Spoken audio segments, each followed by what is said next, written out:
Welcome back to Trifecta Airsoft Podcast. I'm your host, E-Rock. This episode is sponsored by Skirmish, Airsoft Connected. It's also sponsored by Hefe's Airsoft Solutions, a company that puts the airsoft community first. Thank you everyone for being here. Let's get to the podcast. Welcome.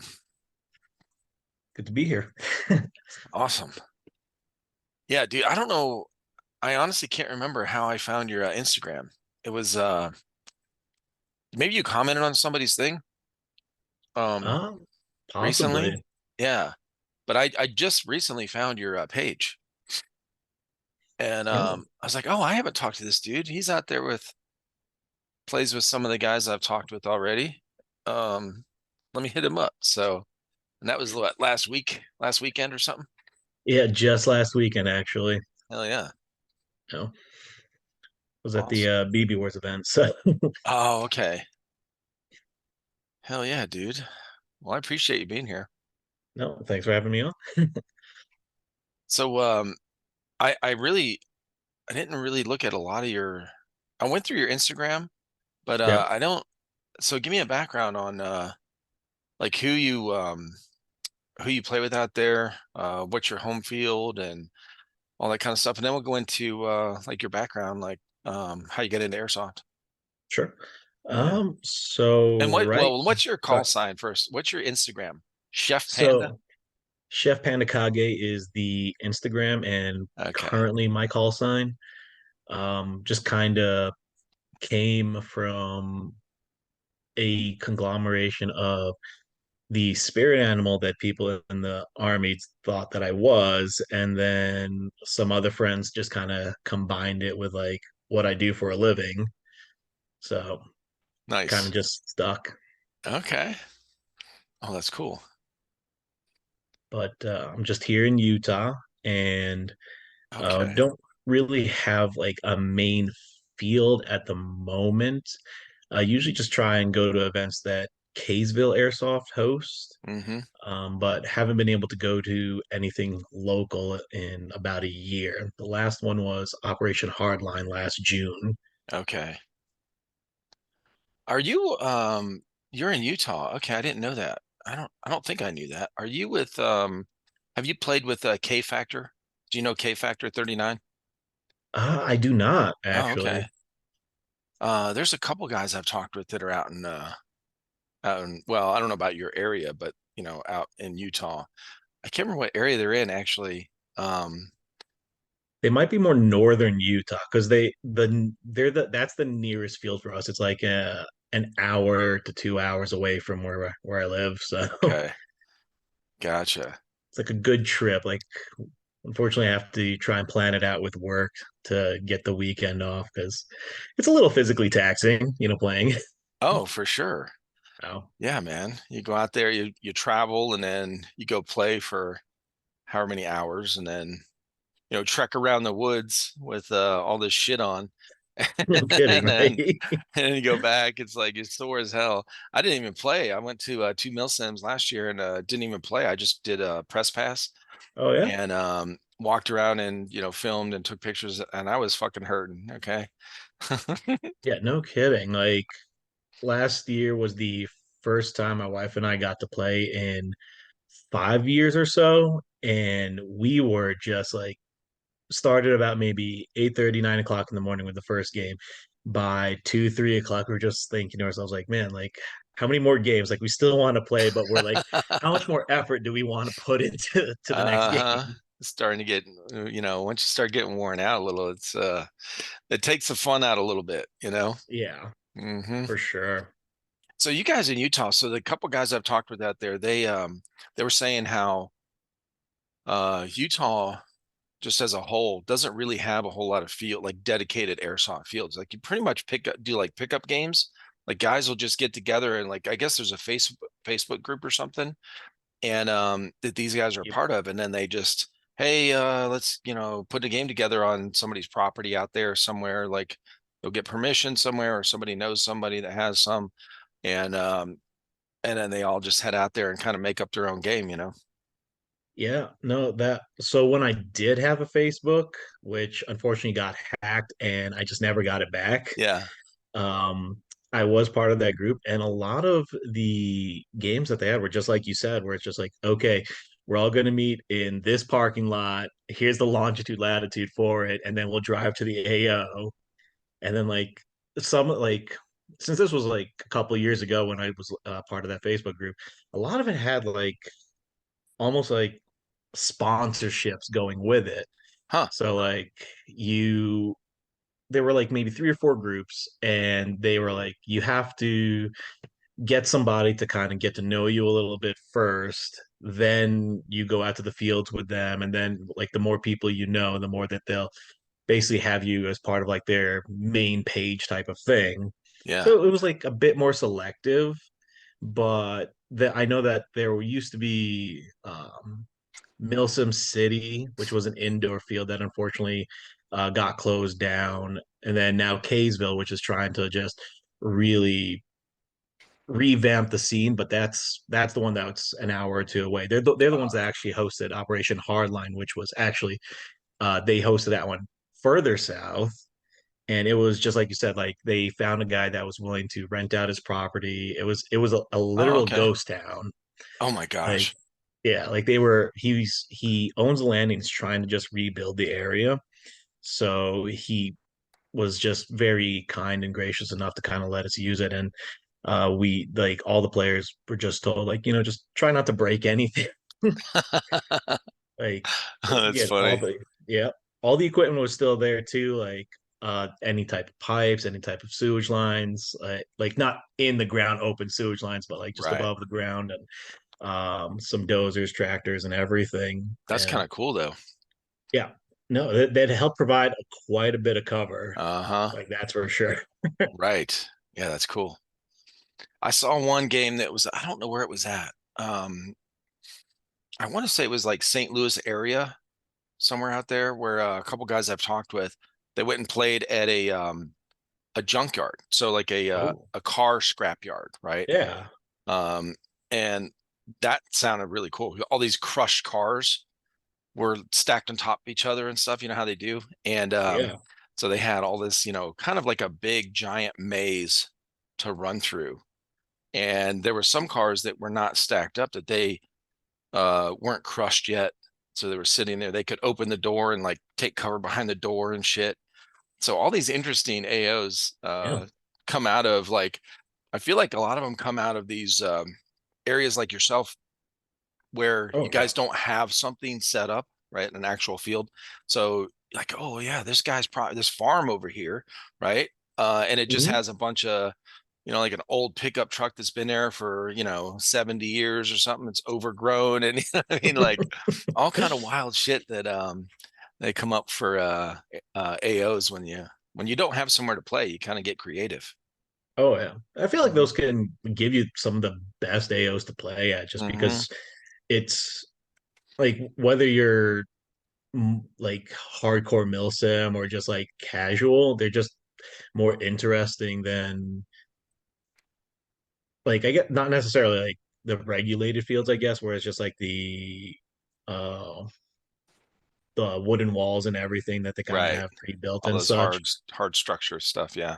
Yeah, like they have a bit more um they feel more alive, I guess. Right. Yeah, it's Yeah. very organic and unique because when you those fields, you got this open field, and then there's a couple tires, a few pallets, and all these pieces of plywood stacked up that it just I mean it's great for cover and stuff, but it doesn't look as cool. Like it doesn't look as unique and Yeah. part of the environment. No,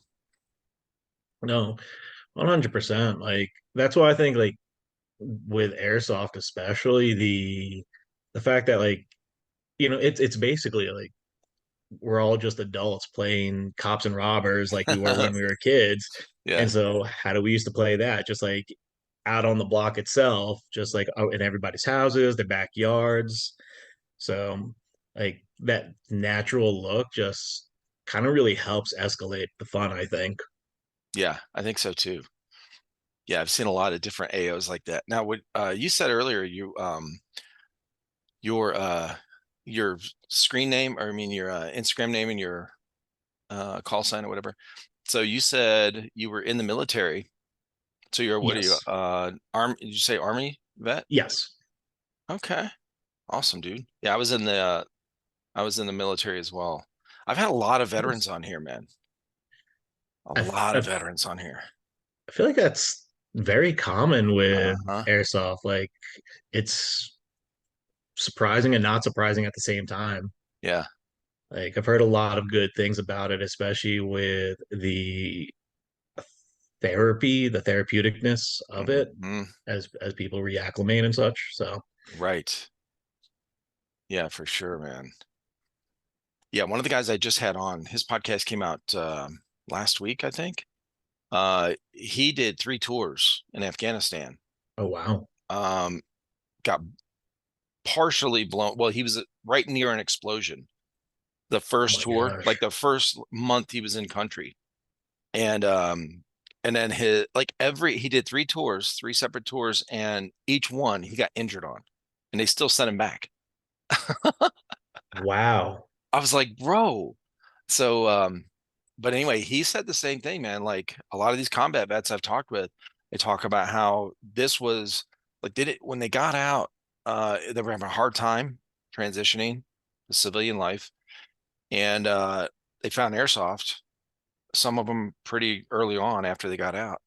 And it's been, that's what got like kept them going. Like it gave them a purpose. It Yeah. gave them something to strive for, and that camaraderie that they were missing from the military. You know. Yeah. Yeah. Like no, it's a big like brotherhood in its own way. I feel like with Uh-huh. airsoft, like I'm part of the airsoft GI Discord group, and Oh, like nice. uh, even though I've never met a lot of these folks before going to the BB Wars that Airsoft GI just hosted in California, like just getting to know them through the Discord channel and their Airsoft GI's live stream, it's like we've known each other for years. Yeah. Like, and then just finally being able to play with each other, just it was like I got your six, like no Yeah. matter what. Right. You know? Well, I've watched so many airsoft. I've watched Cisco so many times on on videos and stuff. I feel like I know him. So if I met him Oh in yeah. person, I'd be like, "What's up, dude?" You know, like it would just feel very natural. No. And he's like unless he's still putting on the show, meeting him in person, he's still the exact same as he is in his videos. Hmm. Like super friendly, nice, and like he's got jokes. Oh, I'm He's got sure jokes and stories. he is a funny dude. I remember when we first started our YouTube channel. This is I think our YouTube channel is like 4 years old today. Nice. Oh, congratulations. Happy Yeah, 4 year anniversary. I didn't even realize that. Our when I was looking back at our first video we released, it was April 30th of 2019, and Wow. I think today's the 30th. Yeah, so I was like, holy shit, it is 4 years today. That's wild. It doesn't feel like it, but when I first started watching these videos to learn about airsoft stuff, if I didn't know anything about it, my sons got into it. And I Oh, started the channel. They wanted to play, and I did, I was like, I needed something to do. So I started the channel, and then I started watching all these videos, and I see one of the first videos I saw when my son Colton told me about Airsoft GI. He's like, "You got to watch this video with Cisco," and I'm like, "What? Who's this? Is this a character or something?" He's like, "No, it's a guy um, from Airsoft GI, and he's got this group called the Mayo Gang." I'm like, "Why is that? yep. What?" And he's like, "Yeah, it's he does this video, and so he sent me this video, so I watch it, and it was this one where he's it's like almost like this old style kind of film, and it's like monochromed almost, right, like a little black Right. and white kind of film.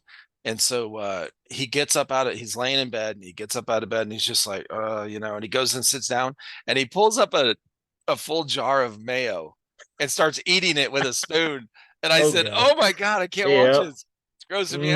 out. And I actually like mayo, so I was like, who is this dude? And that got me hooked on their channel. I started watching, all their videos and stuff. It's pretty cool.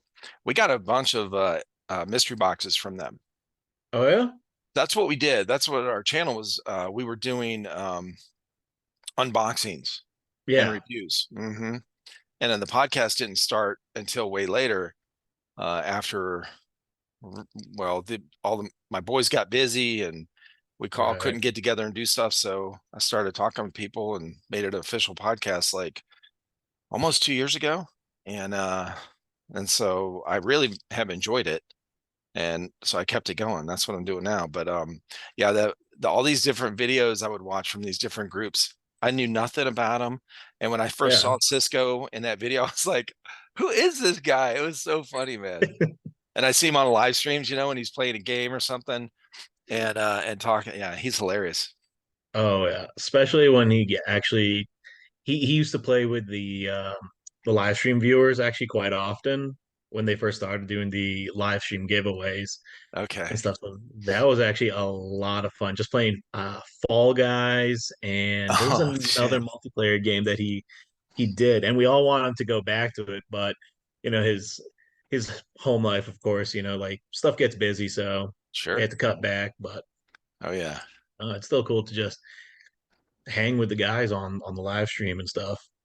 Now you said earlier this was like not too long ago. It was the first time you and your wife had played airsoft for like 5 years.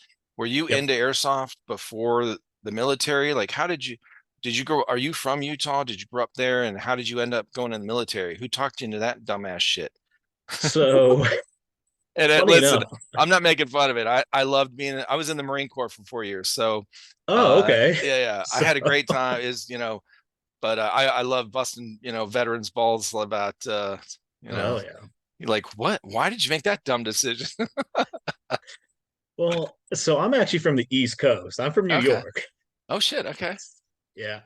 So uh I've been in and out of the uh food service industry since I was about 14. Yeah. And What was your uh first food service job? I actually working in a country club kitchen. No shit. Yeah. Yeah, no Oh, shit. that's Like different. I was Most people, it's like McDonald's, Taco Bell. exactly. Yeah. No, so my older cousin, he actually started in convenience stores and he got tired of that, started working at a country club that one of his friends that was a lifeguard recommended him for. He loved it and started moving up in that country club like hierarchy and such till he became a manager of their like beach and pool grill and such. So when I finally got older and I wanted a job, like Yeah. I was 13, 14 years old, and I was just like, I want to help support my mom. She was a single mom and such, and like so I'm half Mexican, half Filipino. Okay. On my mom's side is Filipino, and her coming over here to America and such, and even listening to my dad's stories, like I just like felt so blessed on the life that they were able to give me through all the struggles and hardships and tough choices that they had to make. Hmm. So very quickly, once I got older, I was just like, "Hey, mom, like, can you sign the card from City Hall that says I can work at 14?" Yeah. And I don't remember if there was any legal restriction on how many hours I was supposed to work, but my cousin said like, yeah, we got plenty of openings at the country club over the summers. Come join. Like it'll be good. Like you can ride with me. It's fine. So we would actually end up waking up maybe 7 o'clock in the morning, getting to work at 8, and we wouldn't leave until about 9, 10 o'clock at night. Holy shit. Yeah, no joke. Like there I am, 14 years old, and everybody, like the people that knew I was his cousin, were like a little skeptical at first, of course, because it's just like, oh, it's his family. Of course, he's going to take it easy on him. No, he was like, you're going to work. Like, you're going to learn everything and you're going to work. Uh-huh. And I started off as just, I would bust tables, clean tables, garbages, help take orders and such. But I would like, he would work in the behind the line, like at the grill and stuff like that. And because of his time there, he actually started learning how to do like main dining room chef work. So after the pool and beach grills would close, he would actually go work in the main dining room again. And so that's how I would end up getting stuck and start helping them out too. But they Yeah. wouldn't let me cook just yet. Right. So I kept on like pushing, like, hey, can I cook? Hey, can I cook? Hey, can I help you with that? Is there anything that you want me to do? Can I watch that? Can I chop something, prep something for you? And that just kind of slowly evolved because he had to go back to college, of course. So Mm.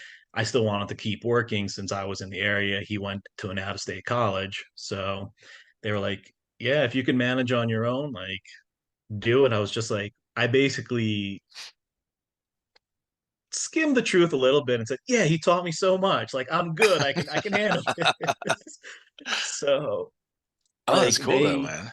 right? Like, so they have a Sunday night buffet and they have a like grill to order meats and seafood. And so they started having me come in Sundays like 4 to 9 o'clock at night. And the first station they have me work is seafood. And I'm thinking to myself, oh, great. Like, this isn't just cooking a burger. This is like scallop, salmon, tuna, like all these really Oh sensitive my items. God. And that's what you want me to do. Great. Ah, holy cow. See, I don't know anything about cooking like that, especially cooking seafood. What is there a big difference with some of these things on how you Like cook? red meat and like pork, chicken, and everything is a lot more forgiving than seafood. Gotcha. Like, especially with getting the right, like, I guess, the sear on like certain pieces of fish when you just got Mm. that on the grill, because then if you're not careful with it, it'll just tear. Like, Oh, so now you have this fish that's just falling apart, like right. in your spatula or your tongs, whatever they got you using. And same thing with scallops or like shrimp, like you overcook it, it's just rubber. Mm. And you don't want to undercook it because then people get sick. And like I have these country club members who are paying 50, $75,000 a year, and that's just for the membership, not even the dining experience. Holy cow. Yeah. So I'm just like, yeah, no pressure. 14-year-old kid behind the line, just like cooking the sensitive stuff. Why not? Oh shit. Okay. Yeah. So that pressure though, it never got to me in like a negative way. So it just was more like it spurred me on to just, if I did like screw up, like I'm just going to do better the next time. And I'm just going to keep learning and learning and learning. And that's Right. eventually like I became a mainstay in the behind the line for them for the next like 6 or 7 years at that one country club. Wow. Yep. And Now that first night that you had to do the seafood, did you do good? I actually did. Really? Yeah, like the guy that I was with, he was a long time, like more than 25 years, like chef experience, Yeah. and his specialty was meat. And I'm talking like you bet this guy $100 and you tell him a weight on like, hey, I want a fillet cut at this many ounces. Doesn't need a scale or anything. You could tell him 6 ounces, six and a half, 8.75, things like that. And he will cut it exactly. What? Yeah, like he would challenge anybody new in the kitchen. Like, yeah, come over here. You want to make a bet? I'll cut this at like whatever measurement you want. $50, $50. Every single time they got him. My cousin, though, at least warned me, so I never took him up on that. Right. That's a Yeah, pretty but amazing feat though. yeah, yeah, but I mean that. But I feel like that's the thing with the experiences. You go through all the repetitiveness and the repetition. Like your hands, your body just feels it, and like I think that's one of the things that when I was in the military, they actually brought that to the forefront, where it's just like a lot of the things that people see in movies or in, like videos on YouTube or like just anywhere. It's like, oh, these people aren't like doing anything like really that crazy cool or different. It's the fact that they've practiced and practiced and practiced the motion so much that everything's just so smooth that it looks good. So slow is smooth, smooth is fast. Right. And like to this day, actually, in the kitchen that I run right now, I actually still tell all my workers the exact same thing. Like, you're brand new, you're gonna learn. Like, you have to start like slow. Like, you'll start getting it soon, and you'll cut out anything unnecessary. Mm-hmm. Like, and that's where you build the speed. Huh. That's wild. Okay. So you're a teenager. You start working in this environment. Now, did you have any cooking experience before that, or did you know that you liked cooking before that? Did your mom teach you, and when you were a kid? Uh, so food has always been a part of my life. Like, I feel like a lot of different cultures, like food is like where the family is. Right. And so like my mom and I used to joke because a lot of times when I'm telling like old stories about them growing up, it's, oh yeah, my dad's either working on his car and my mom's in the kitchen cooking. So next thing you know, it's just like she's always making something, and because she's Filipino, she's trying to adapt Filipino foods and learn like Mexican style foods for my dad. So she's kind of doing like a fusion of the Mm. two. So, and of course, having the like, my mom comes from I think it's six other siblings. So I had a lot of cousins when the majority of them came over to America Yeah. that we all lived close together. So any like weekends we all got together, holidays you bet we got together. And like it was just smorgasbord feast of food, like holidays especially, like they'd find a place to roast a whole pig. Like even if it's just Oh like yeah. a tiny guy, Mm-hmm. like they'd find a way to do it. And so growing up with that kind of culture, I always kind of had it ingrained with me, but I actually wanted to become a robotics engineer Oh at shit. first. Yeah. Yeah. Okay. So I was trying to study a lot of math and science, like, and just like computer work, uh, Mm-hmm. growing up. Like, even in high school, I tried to take any kind of elective courses that would actually help me with that. And in my college years, I actually took electromechanical engineering for about a year and a half. Gotcha. So I was on my way. Yeah. But the call of the kitchen just kept on coming back. And the more I worked in the country club and then branched out into like, there was some bad blood between me and my first job after 6 or 7 years working with them. Mm. So I decided to leave, and I found another country club that was more than happy to take me. And they basically gave me full reign of, it was a golf club. Okay. So they gave me like full reign of like this little outpost they had that was for the golfers, like through the in the middle of the holes. What is the between the ninth and tenth, or Oh, the eighth and okay. ninth? Gotcha. I don't So it know was, golf terminology too well. yeah. I can't remember. The only thing I remember for about it was getting super pissed off at my bosses one day because they left me in the weeds pretty bad, and they were not hiring any more help. Uh, So it was one person basically per shift. Woo. And so lunch rush comes, and it's just, Holy crap, dude. yeah, man, like 20 plus members with their groups coming through trying to order Oh my food. And God. they're, of course, you're trying, like, these people don't just want to sit down and eat, they want to get back to playing. Yeah. So you got to, it's almost like in the fast food industry where it's just like they want to have a certain turnover in like 3 to 8 minutes, Yeah. like 10 at the most. Like, so I'm just like, I got so irritated one day because they promised me, they're like, yeah, if you need help, we'll be upstairs, we'll help you out, just give us a call. I called them, the golf lake managers called them, the members called them, and they only came down maybe 30, 45 minutes later, looked at the situation and walked away. Oh my God. Yeah. And I remember this moment because of the simple fact that like even the club members were like looking at them about it. Like I'm like they're chopping something, and I just, in a hopefully professional way, point my knife at them and say, "We're having a talk after this." Pointing a knife, saying it in Yeah. a stern tone. I don't know. Oh yeah.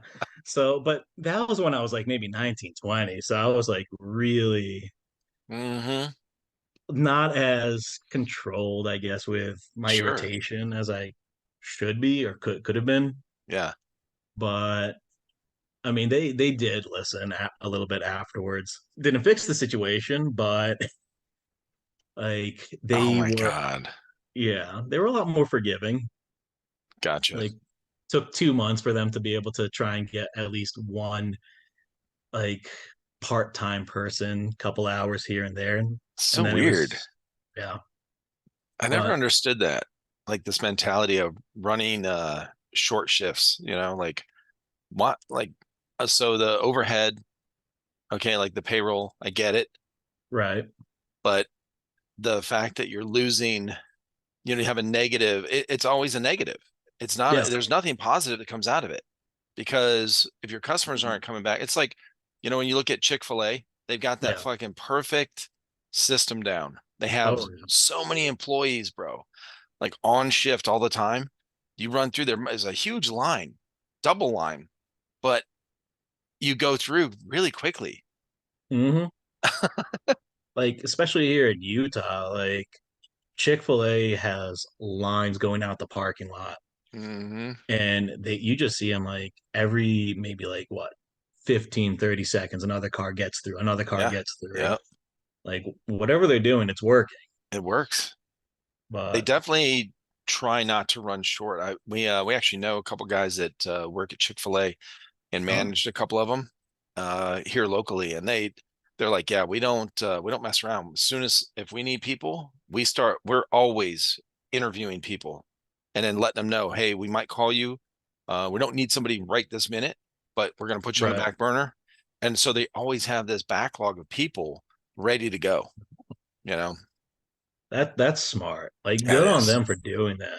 for Because real. like I know the business I'm in right now, like margins are tight. Yeah. Like today was actually the end of our first fiscal quarter for the year. And it was just like just trying to see the profits like come in. And it's just like you'd think for how much I spend over the course of 3 months, how much I make over the course of 3 months, there'd be a little bit more like contribution to that overhead. And I'm telling you, it's like this. Like, It's like, tiny. yep. I'm just Oh, like, that's hey, at funny. least we made some money. Oh my God.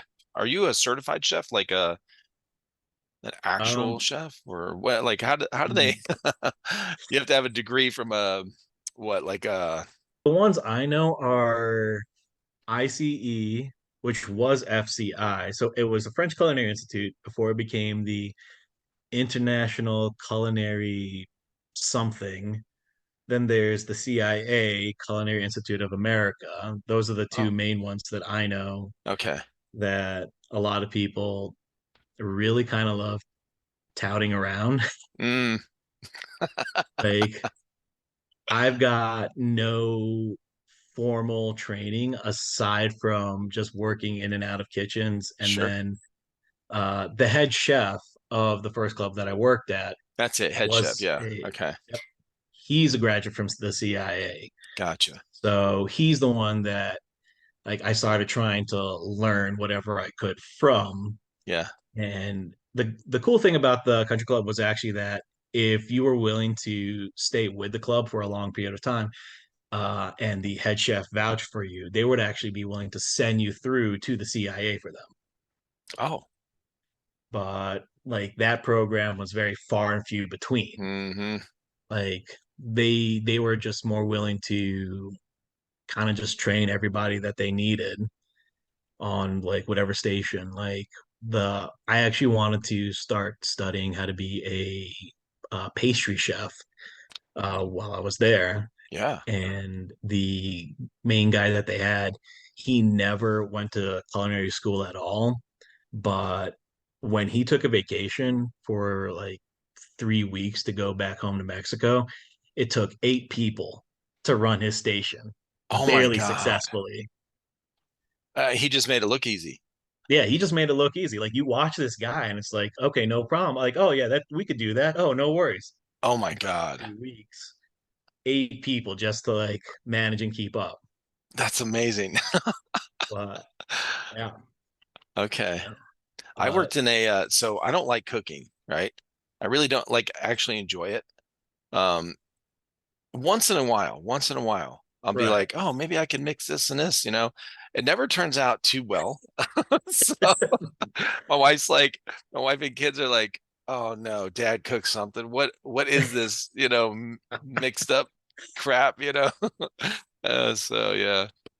I mean, that's the thing. Like you watch all these YouTube, Facebook, TikTok, Instagram videos, and they just make Yeah. it look so easy. Oh, I know.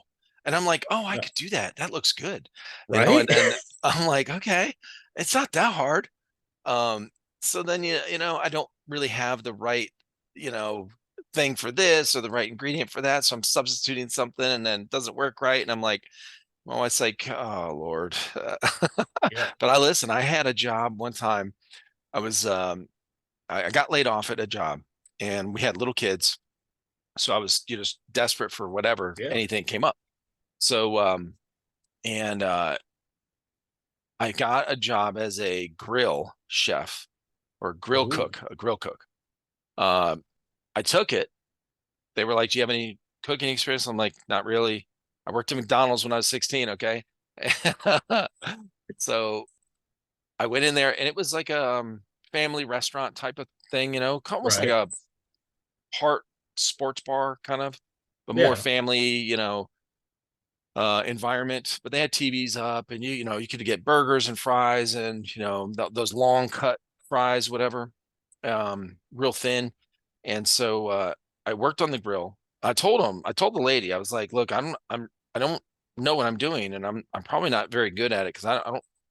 My mom's Italian. She taught us how to, she made a lot of homemade stuff. She taught my sisters, and she taught me how to cook some, basics. I just didn't. I was sleeping in that class. Okay, Yeah. so It's like this is oatmeal. You got this. yeah, right. And so I got on there. I worked on there. I think they had me on there for 3 days, and they were like, "No." I told you. So, but they put me on like helping with the dishes and the Yeah. cooking. I learned how to cook croutons. Okay, There you go. that you know what? It's funny because I always remembered it shocked me that I didn't know what a crouton was made of. So I know it's like bread, something, whatever. Right. I thought it was toasted bread. No, they deep fry it. They chop up. They make these breadsticks. At this restaunt, they Yeah. supply breadsticks at your table in the beginning. So you make the breadsticks, you cut them up into chunks, drop them in the fryer, take them out. There's your croutons. I was like, holy shit! So I made croutons all day, help with the dishes. Yeah. Uh, yeah, I didn't mind it. I didn't mind it. I just the cooking thing was like, no, keep me away from that. It I was went just in the yeah. freezer and grabbed all. I became the gopher, so I'm just bringing everything out, for people and like Right. the support player, and then the cutting the tomato or the potatoes for the fries. They had that big like I don't know what a fry cutter, I guess, or Yeah, potato I cutter. honestly don't know what it's called. I just call it the dicer. Yeah, the dicer. It was like, Yeah. and we would get these massive potatoes. They're like really long. Okay. You stand them up and they're upright and then just Just slam it down and you have boom. a 5 gallon bucket underneath and you just fill that sucker and just Yeah. keep loading them up so they can keep dumping them in the fryer. So I was good at that. But don't give me a spatula and tell me to cook something on the grill. That shit's gonna get burnt or mixed in. I don't know.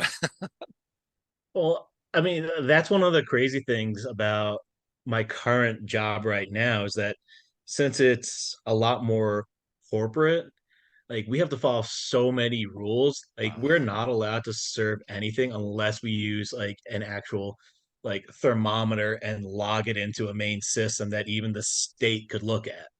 Whoa. Yeah.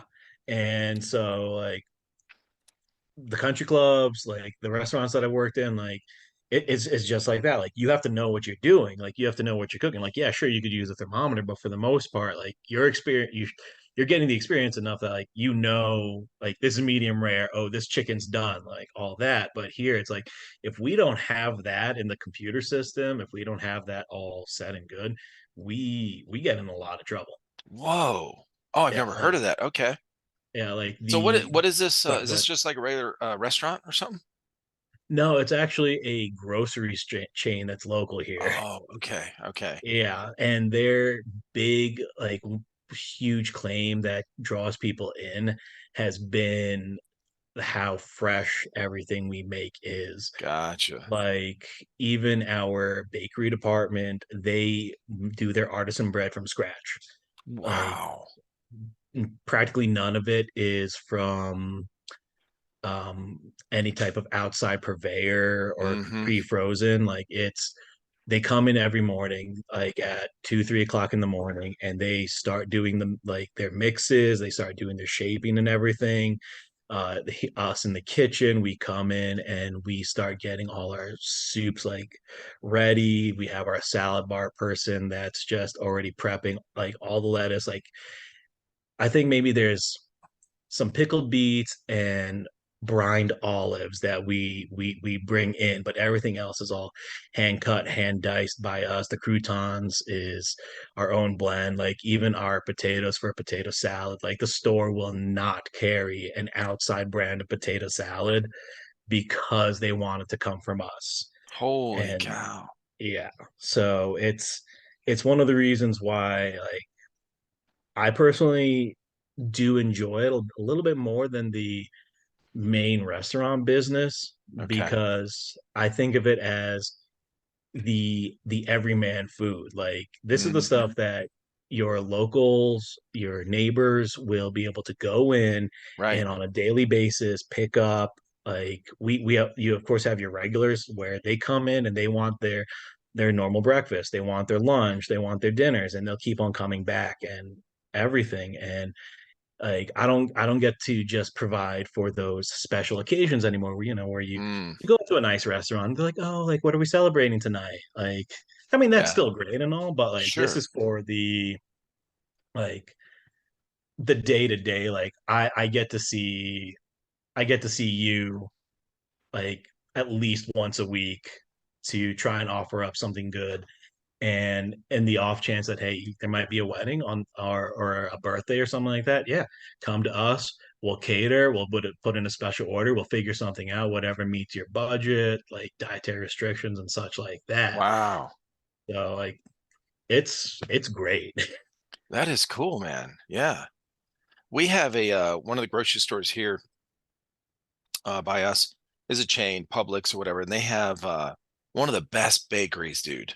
Yeah, Like they bake a lot of their stuff fresh. Of course they carry all the regulars, yeah, pre packaged stuff or whatever that has, 10,000 preservatives in it, whatever. But they make a lot of, their bakery yeah, itself. They make all their stuff fresh, all their cakes. So if you buy a birthday cake from there, it's from there, from yeah. them. It's made like that day or whatever. They're really they have some of the best um hand baked or from scratch baked stuff. It's so good. You can tell a difference, tell a huge difference, like their croissants and things like that. You can really tell a Really big can. difference. No, like that's one of the I feel like the interesting things is just that when you find these kind of grocers or chains that like it seems like it's like it seems almost mom and pop on a Right. bigger scale Hmm. just being offered to everybody, and you could flat out tell the difference from when it's in-house made versus here's something that's frozen, like you said, like billion preservatives in it compared to normal. And like even the spoilage, like how fast it'll actually spoil in comparison Hmm. to what we normally would grab from like say a Costco. And that's not to say Costco or anything's bad. No. It like we all have it's like I have the utmost respect for any fast food worker or Yeah. like current and former and future, Hmm. because I'm like we all live within a certain like we're not within means, like Like I know that Whole Foods has been touted as one of like the biggest, like they're super expensive Yeah, and everything, but you pay for kind of like what you want and what you can afford and everything. Like, if it's going to the restaurant for the special occasion, like you you're spending the money towards a certain thing. Like you're sure. finding what you want. Like shoot, like takeout Chinese on the East Coast with my mom was the best like birthday, like holiday dinner meal. Like get like your fried chicken wings and some fried rice. I'm a happy camper. Right? Like you can't beat that, Yeah. But like then you go to like a nice Ruth Chris steakhouse and you're getting like your nice like 40-50 dollar porterhouse. And it's Uh-huh. like it's all about what's right for you at the right time. And I feel like a lot of the times that, especially like when if we go back to like even just the culinary training that people get, it's like we want to provide that service of giving good food to people. Like our job is Right. to feed people, like feed the body, feed the mind, feed the soul. Uh-huh. And sometimes that can get lost with like, you watch Gordon Ramsay, you watch like Top Chef, like all these other people where it's like, no, like yeah, they do fancy stuff, but they're really just trying to reach everybody. They're not just trying to like we forget about the commonality that brings us all together with food, as opposed to like here I am with this like deconstructed peanut butter and jelly, where it's like a peanut butter foam and like jelly cubes or whatever, and it's just Yeah. like cool, who's gonna buy that and how much is it? Like Right. yeah, Oh, it's but funny. Now, what's your as a very experienced chef and cook, what is your favorite meal to cook? Like if you had a choice and it's a special thing or whatever, you're going to cook for, if we're coming over, me and my family, we're coming over and hang yeah. out. Okay. And I'm going to say like, bro, whatever you think, whatever your best thing is, surprise us. So what are you cooking? So there's a Filipino dish, and it's unofficially called the national dish of the Philippines, and it's called sinigang. And it's a tamarind sour based soup that, depending on what region you're in the Philippines, the origin recipe changes. So it's like some places will swear by beef, some places will swear by pork, some places will swear by shellfish, others like just normal fish. And like in our household, we swear by pork. Yeah. Like for us, it's all about buying some nice fatty country ribs, and we just we like parboil them first, and then we toss that into the broth. And like no matter what, I can never make it the same way as my mom. Like the Mm, taste just isn't the same. yeah.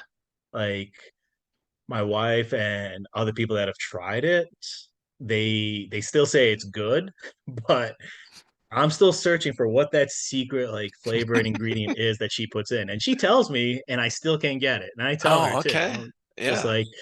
like whatever you're doing, it's not the same. Yeah. Like it's got your meat, it's got your veg. We use carrots, onions, potatoes, mushrooms. We throw in bok choy at the last minute, that way it's not too wilted. Right. And, and then we kind of like sprinkle green onions over it. Hmm. And depending on people's personal preference, like if I'm just making it for us at home, I throw in jalapenos just to give it a little bit of a spicy kick. Now, jalapenos, do you do the fresh ones? Yes. Do you take the seeds out? No. Oh, okay. No. I tried with red jalapenos more recently, and I actually found the flavor to be just slightly better. Really? Yeah. Okay. Like don't know what it is about it, but I feel like it has a stronger flavor. I guess kind of like how a uh a shallot is a stronger onion. Gotcha. Like you don't need a lot of it, and it's just a lot stronger and more flavorful than a normal onion or jalapeno. So I'm Yeah. just like, let me give this a shot. I'm so But glad you said shallot because just recently, just like a couple of podcasts ago, the guy I was talking to, I was telling him kind of how our channel started and all this stuff. yeah, And our YouTube channel, the Airsoft one, was like our third, I think it was our third or my third YouTube channel that I started. oh I had started a few before that. I was paralyzed for a little while. I was totally healthy my whole life. gosh, I got sick, got paralyzed.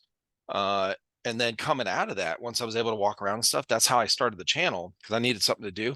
So I yeah, had started these other YouTube channels, and one of them was a cooking channel. So my oh daughter and I don't like cooking. So yeah, I was just, bro, I was just thinking of something, right? So I'm digging through the closet, like I'm just trying to stay, moving around and stuff, like where I was kind of doing therapy, walking around the house yeah, and without like a walker and shit. So I found this cookbook that my wife had stuck in a bookshelf somewhere forever, and we never really used it that much. So I'm looking through it. I was like, what is all this stuff, man? This is wild. So my daughter was here at the time. I think she's 21 now. She's moved out. She got married last year. Um, she was has to be 6 years ago. She was whatever, 15, 16 or something. And so I'm like, hey, I'm gonna start this YouTube channel. I want you to do it with me. Um, I want to do a cooking channel. She's like, what? So anyway, early on, one of the recipes in there, I'm looking at all the ingredients, and then we would go to the store, her and I, and she would help, because I couldn't walk too well. She would right. help get all the stuff, and I would kind of lean on the cart, use it as my walker, I guess, throughout the store. And then I was like, what is this word? She's like, what is that, shallot? And I said, what the fuck is a shallot? I said, oh no. And I remember I posted, we got back with all the stuff. We went to make this thing, whatever. I started cutting it up. And I just for fun, I posted on my personal Instagram, what the fuck is a shallot? And some of my buddies that are, know how to cook, they were like, oh, it's like a little onion. I was like, okay, like, what is this thing? But yeah, yeah, yeah. So I didn't realize at the time that it was, like a stronger, more condensed kind of or potent onion, Right. So it was cool. Yeah, it was good learning that stuff. Oh yeah. Like you just find things out in the most random and weird ways, I feel Right, like for sure. Now it's a yeah, go this dish you're talking about, what's it called again? sinigang. Sinigang. Okay. Sinigang. Gotcha. Sinigang. Oh, Okay. Yeah, I spent in the military, I spent a year in Japan, in oh, Okinawa. So nice. Okinawa has a lot of Filipinos over there. And so I met a lot of girls, Filipinos, and they would start to teach us Tagalog a little bit. I was always drunk as shit when they were teaching us, so I don't remember, but like a couple things, Yeah. But we ate a lot of Filipino food and of course Japanese food. Oh, that's awesome. Did Yeah, they teach you masarap? I don't think so. Like, I actually don't know how to speak Tagalog, which is funny, but like Yeah. the only thing that I can remember is masarap, which means delicious. Oh, nice. Yeah. I That's don't like the think one we thing were that you should know, no right? no Marines are going to be talking delicious. Okay, you look. I mean, There's nothing in a Marine Corps chow hall that's delicious. Okay, when you're going out, maybe. right? Yeah, yeah. Oh yeah, we loved eating out in town. The the different foods, especially I went in the military in '89, so I was in Okinawa in '90. So talking about a really fresh new experience because I had no Yeah. clue what to expect. There was no internet. There was no, I didn't actually know anyone that had been there, so I didn't know any stories. So everything was just like, whoa, what? Look at this, and what is this yakisoba? What? Oh, So, exactly. oh yeah, dude, it was great. So it was cool. Like culture shock, basically. Oh, for sure. Yeah. Yes. Well, we get into receiving and they're like, So you spend a weekend receiving at the barracks, and they're like telling you all the rules of the country. Just driving on the left side of the road. The don't do this, don't do that. When you go out in town, the Okinawa Freeway is there's no speed limit after 10 p.m. What? So be careful. Make sure you do the walkover bridge instead of trying to run across the road because they'll be flying. And so things like that. Ridiculous. Oh yeah. And then they're like, there's a bar in town. They named it. There's a bar in town. I can't remember what the name of the bar was, but they have a drink called the Oh God. It has opium in it because opium is legal here. Do not go there and drink it. You'll pop on your piss test. So, Oh my curse, God. the first night we're able to go Yeah. out. Where's that bar again? So we go try this drink. Like the first couple days we're there. It's funny. No Oh yeah. shit. Right. Like, It was trippy. It was trippy, literally trippy. Okay. So, but yeah, really, really cool experience. But food is such a big part of a country's culture. It really is. mhm. And somebody like myself, I didn't really appreciate that much because I'm not that into food, right? Now I like eating. I really enjoy eating, obviously, but but as far as the um like thinking about it, cooking and all this kind of stuff, it wasn't a big part of my life. Growing up, it was because my mom, homemade like a lot of things, like Italian food. She made her own sauce. It would take like 7 to 8 hours. Oh, I mean, from scratch, everything. She would make noodles from scratch, the dough, roll it out, cut it up like lasagna noodles or linguine and all this kind of stuff, right? Spaghetti and meatballs were like to die for. Okay. So, and then she made her own bread. So we had yeah. Italian bread, and then this whole meal was, fresh. And they had a garden too. And, we had a garden that we had to help with growing up. So all of the vegetables that went into the salad were from our own garden. So That's awesome. yeah, it was awesome. Like, But I just wasn't, and she taught us how to cook. I just wasn't, I was like, I was always thinking of, guy stuff. Like I got a new yeah. BB gun when I was 12. What can I shoot? I don't care about this sauce, okay? Like it's good, it's yummy. I don't go out, I'm gonna go shoot a squirrel, okay? Uh uh but yeah, it is. It's such a when I went to Japan, it was like all these different things, but the food, that's what most people talk about, honestly. You know, when Oh you yeah. go somewhere is the food. And it's very popular with these different travel channels and stuff, where people talk about the food and they try different foods, whatever. I mean, we're fascinated with cultural foods. Hands down the truth. Uh-huh.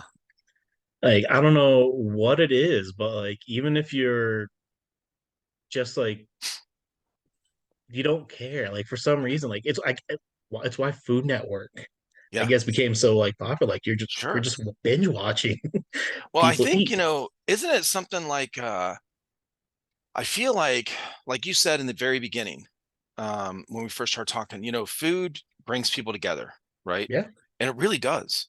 Um, there's like there's a sense of community and kindness almost because Yeah. especially when you meet someone new, you have guests. Or when I was growing up, our parents would have people over. They taught us how to be a good host, right? hmm How to treat your guests when they come in. And part of that is, cooking, having this big meal, and you all sit down and when you talk over food. Like this is, Yes. you break bread together is just that, is conversation and eating. So, No. it's such a good wholesome experience, it seems like. And then it kind of it brings us together when we, instead of focusing on our differences like a language barrier hmm or religious, barriers, right? Differences. It's hey, look at this food we cooked, this meal, and it's like this, welcome, right? Hey, welcome. Let's eat together. No, I agree. Like I feel like, like you said, where like it doesn't matter what the differences are when you all Yeah. come together. Like it's such a soul healing experience Like I feel like there's times and people out there where you just are able to listen to their stories about how like either growing up or recently where it's just comfort food is that term for a reason. We're like we're having a bad day, so what do? Like we go get ourselves that like Starbucks, we go get ourselves a parfait, we go get ourselves like fried chicken or mac and cheese or just something, or we go to back home to family to get um shoot, like you said, like the pasta and the Hmm. meatballs, and it comforts and supports us and revitalizes and recharges our soul. Exactly.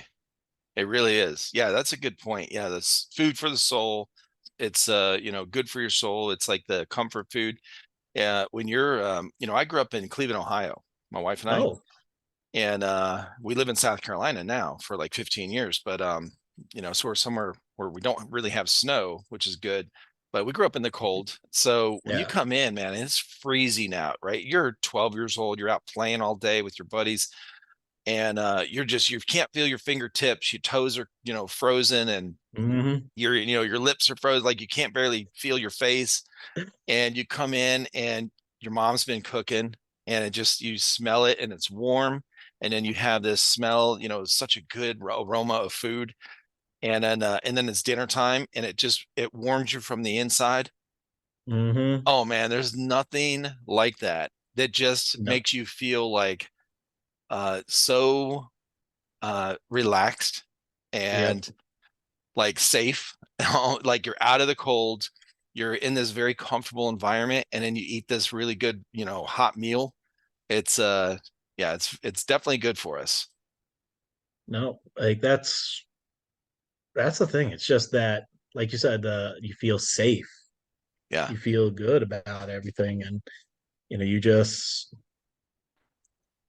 I don't know, that's kind of one of the big proponents I have when it comes towards food is that I want to be able to not only serve like safe food, but to be able to provide that kind of comfort or warm feeling as best as I can when it comes to anything that I make or partake in, whether it be at home or at work. Yeah, So, that's awesome, man.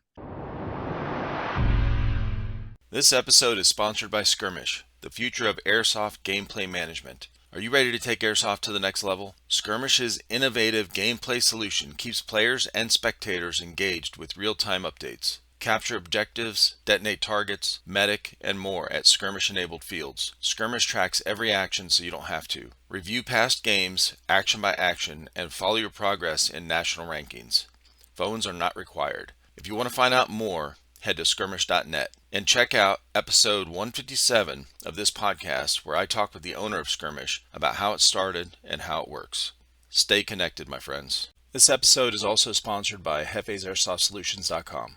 Are you looking for a company that puts the community first? Look no further than Jefes Airsoft Solutions. Their founding principle is to offer a way for players of all types to get the greatest experience possible. Their passion is to make a difference in the airsoft community and serve each of their customers with the utmost respect. Be part of the conversation by joining hundreds of fellow airsofters in their Discord server. Here you can find out about upcoming events, sales, giveaways, and more. Don't wait any longer. Join today and start enjoying all that Jefes Airsoft Solutions has to offer. Together, we can make a difference in the community. Use the code Trifecta10 and save 10% on your next purchase at JefesAirsoftSolutions.com. Some exclusions apply. So yeah, so but you're at this time, you're still in New York, so you're like not really growing up around guns, not really. nope, Okay. just the action movies and the airsoft guns and just Right. like that general interest of like I'm a dude, let's get some guns, like some nice cars and everything. Like, let's go, Rambo. Yeah, yeah. And so um as I got older, like there I am just hanging out with my cousin, and we're of course we go out to bars and stuff. And for some reason, every time we drink, we start getting really into like duty and service and stuff Sure. like that. And he's 7, 8 years older than me too. And Okay. so he took a different path in life. Like he continued on with chef work, and tried to study for the police examination in New Mm, York and everything. So he decided to just stick with the culinary field and everything. sure. But for myself, like uh, there I'm in college, electromechanical engineering degree and everything, and I'm just I love working with my hands, Hmm. but the classwork and sitting there just wasn't for me. So I decided, I'm going to take some time away from school and I'm just going to go work for a little bit. And I start working in some kitchens and the food just took over. But, jobs for myself wasn't too high paying for what I wanted in Yeah. life. Like it was good enough to be able to help my mom out and, just the day-to-day expenses and such, but being able to just kind of get out there on my own and everything without a degree and just in this simple field and such, like I thought, well, I've always had that sort of sense of like a duty and desire. So I figured, I know the military's there. It offers a lot of great benefits. And like I have this kind of philosophy where by walking different paths in life, that it helps me as an individual have a better understanding of not only myself, but it'll then reciprocate that I can hopefully better understand other people in order to connect Hmm. to them.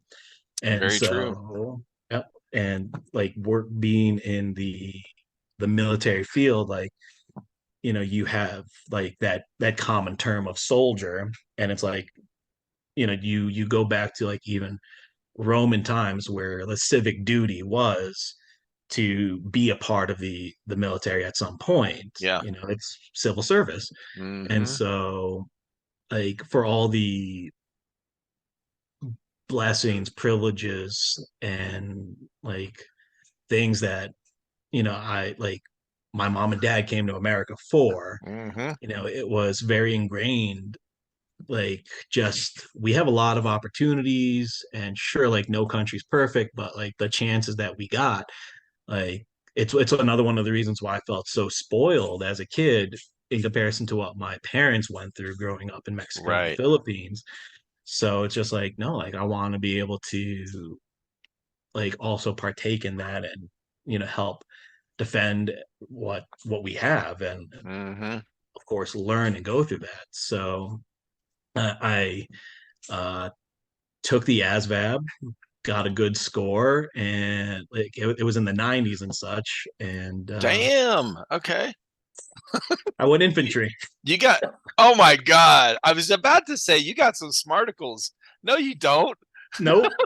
No, but that's the other thing too is the fact that I wanted to be the boots on the ground guy that Yeah.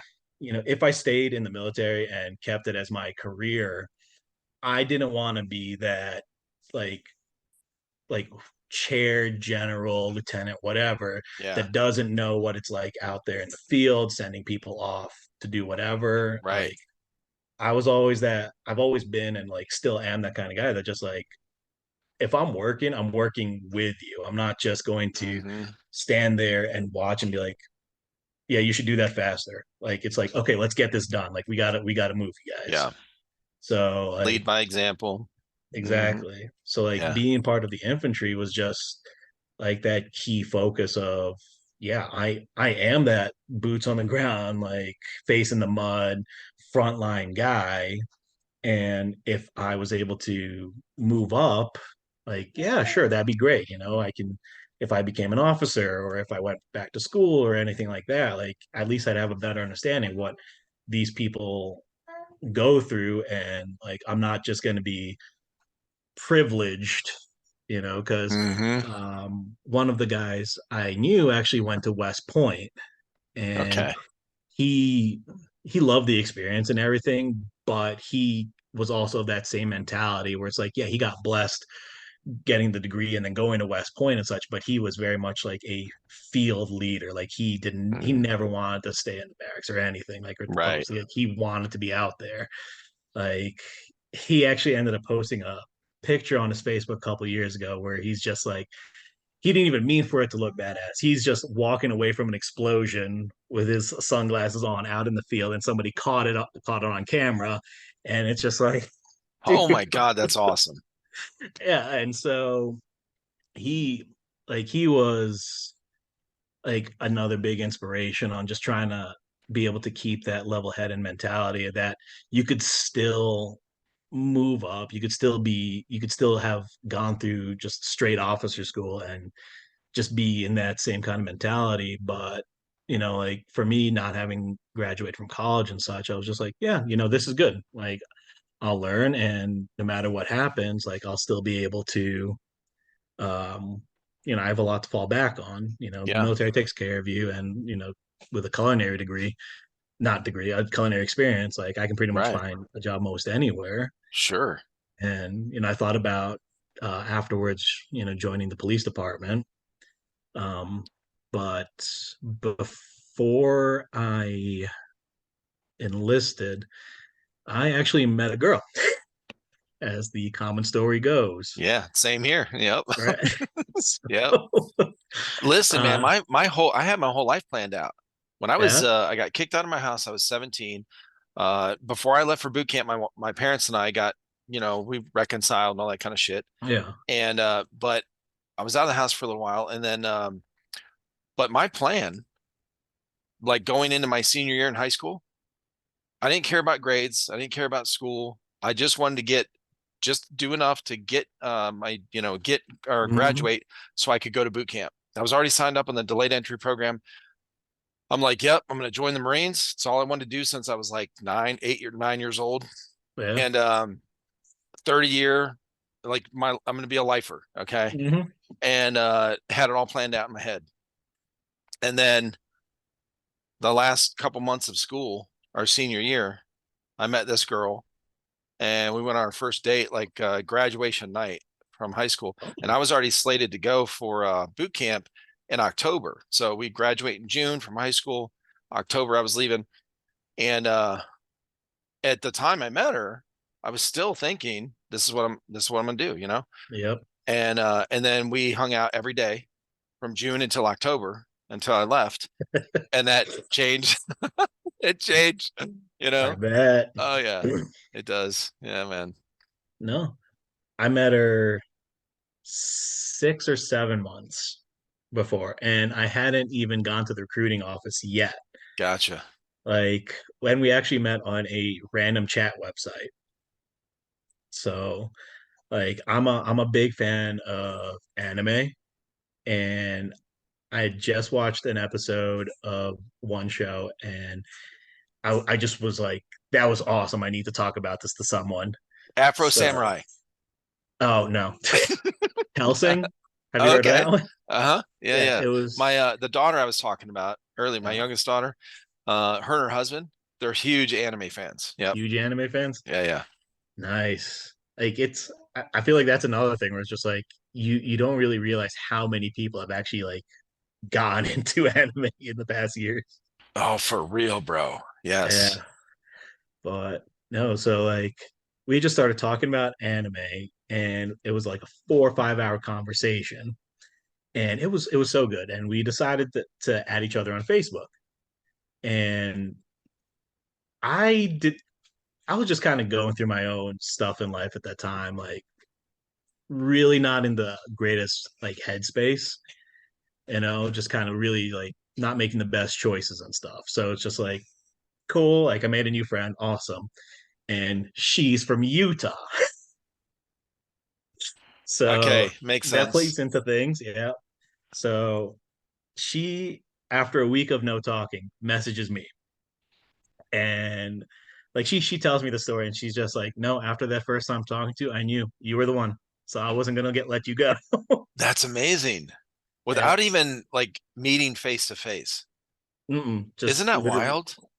yeah, like it's not something I would have ever expected. It's not like in the plans. And Yeah. like we talk about it still, where it's just like it would have been so easy for us at any point in our relationship before like coming out here, that we could have just instantly just like ghosted each other. Yeah. Like stopped talking, blocked each Uh-huh. other, whatever. But we she messaged me and we just kept talking and talking and talking nonstop until one day I'm out with my cousin and his fiance, now wife, and we went to the mall and the recruitment office was right next to the mall. Mm. And I was just like that day, like I said, I wasn't in the right like headspace at the time. And I'm just like, I really got to do something with my life. And I said, well, now's the time. Like, let me just make this clear cut decision right now. Like, no takebacks. Like, I said, like, yeah, I'll be back. I'm gonna go take a walk on my own. Like, they go shopping, and I walk right into the recruiter's office, and I'm just like, sign me up. Whatever you need, just let me know. Wow. Yep. Okay. And so that was in August. And so over the course of 3 months, like I just went through a very fairly rushed process, I'd say, but they slated me to ship off to basic in February. Mm. So I had 5 or 6 months, I think that would be. Yeah. And so she finally decided, like, especially with me going to ship off, she was going to come see me finally, face to face. Like, we had maybe Skyped once. Okay. And so, do you know that, like, how LDS rich, like, Utah is? No, what is LDS? So, Church of Latter-day Saints or Oh, Mormon. right. Yes, yes. Yeah. Well, my daughter's husband, their family's Mormon. Oh, okay. Yeah, yeah. Yeah. So maybe they can, like, you'll be able to get it. Like, it's a very, like, proper etiquette, like, Mm-hmm. vanilla type Right. culture, Well, they had a especially. Mormon wedding, and we're used to Yep. Catholic weddings that are long Hmm. as hell, okay, Yep. and just really extravagant, kind of, and Yep. theirs was very basic, very, very, very short. I could not believe how short the actual ceremony itself was. Now, Yep. we had more time for the reception, but the ceremony itself was very short. I was like, whoa, what? Yep. 30, 45 minutes, if that, Yeah, right? yeah, if that, yeah, Yeah. So, and then the reception itself too, it's just kind of like it's not a sit down, at least not here in Utah. It's like yeah. you get some snacks and you have the bride and groom line up and like everybody just says hi, hello, and then they're gone. It's like, Well, so that was something that we had to compromise on because, oh yeah, me and my wife, we grew up Catholic and it was, hey, alcohol at the wedding reception and all that hmm, kind of stuff, and they were having it at my son-in-law's church, the Mormon church. So they were like, yeah, no alcohol. yep, They didn't want any music. They didn't want, I was like, whoa, whoa, whoa, no whoa. music. Yeah, like a DJ, like dance music and stuff. And we're like, E- now my son-in-law and daughter did and their family did, but the yeah, church at first didn't want this big shindig of a yeah, party. So there was a lot of rules and we were like, hang on hmm, now, we need to have some kind of say in this. Like, so we kind of did the you know back and back and forth, forth, like, okay, compromise. well, okay, no alcohol in the church, I get it, okay. So we had pickup trucks with coolers in them, okay, Yep, in the parking yep. lot. No, no, that's the same thing for us. The reception Yeah, slash, like, we didn't do it in a church, but the reception hall that we rented out, that where we had the ceremony too, like, they allowed music but no alcohol, and it's just like, here's a very distinct time for everything, yeah. and like you guys got to clean up and set up yourself. So it's The just like, same with oh, us. Yeah. cool, yeah. And it's like, I mean, it's cheap, at Yeah. It was least, very like, cheap. Yeah. yeah, was not too expensive. But like with our family and friends, we decided, like, for all the close members, like, we were just like, okay, rather than actually throw a big shindig, we're gonna save the money, get just snacks for people, Yeah. and then we'll all go out to a big dinner afterwards. And then we'll save the rest for the honeymoon. Yeah. That's cool. But yeah, no, my, like, people just brought coolers, and they, like you said, they didn't. Yeah. They said the reception place you couldn't have any alcohol. but they never said anything about the parking lot. Right. Yeah, they don't know anything about the parking lot. But no, like she was, Oh, that's cool. and we're both very stubborn people, and Yeah. I'm super grateful about how stubborn she was because like she's the best, and like and funny enough, so the recruiter's asking for references, and I'm trying to call friends and everything for it, and for whatever reason they're like, no man, like you're cool, I like you, but like I don't feel comfortable with giving the government like my information, all that kind of stuff. I'm just like, dude, like what are they gonna do? Like they're just gonna call you and say like hello, like is he cool, Right. like what really are they gonna ask you? Uh-huh. And so I'm just like, I'm running out of people, so I actually asked her Oh shit. if she could be a reference and just be like, just say you moved, like whatever it is, like Yeah. if they actually inquire, like all that. And she was like totally cool with it and down, and like there I am, just like falling more and more in love with her and everything, just as we go through things. And day comes where I have to ship out, and it's just kind of like I don't want no dear Jody letter or phone call type of Right. thing. Like, Uh-huh. you get in your own head and you're just like, so what? Do I end this now? Do I not end this? Do I see what happens? Nope. Right. She's super stubborn. Like, you're not losing me. Yeah.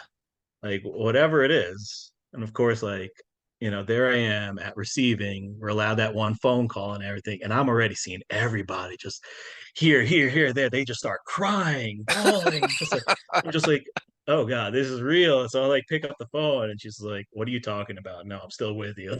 Like, nothing's happening. Oh, that's funny. Yeah. But no, go through basic. And of course, being infantry, that's OSIT. So that's just the 13 weeks. And sadly, I start getting fractures in my legs. So that starts putting a damper in things. So, I'm Yeah. not, I can't do PT. I can't do certain trainings or whatever. And Now these are like stress fractures. yeah. Yep. And so they don't let me do jack. Yeah, And those are rough, so man. like I'm just there trying to get through, trying to graduate, like Mm-hmm. you know, I'm I'm already feeling low because of everything, and this just compounds more. It's just like, okay, like how long am I going to stay? I'm going to get recycled and Yeah. whatnot.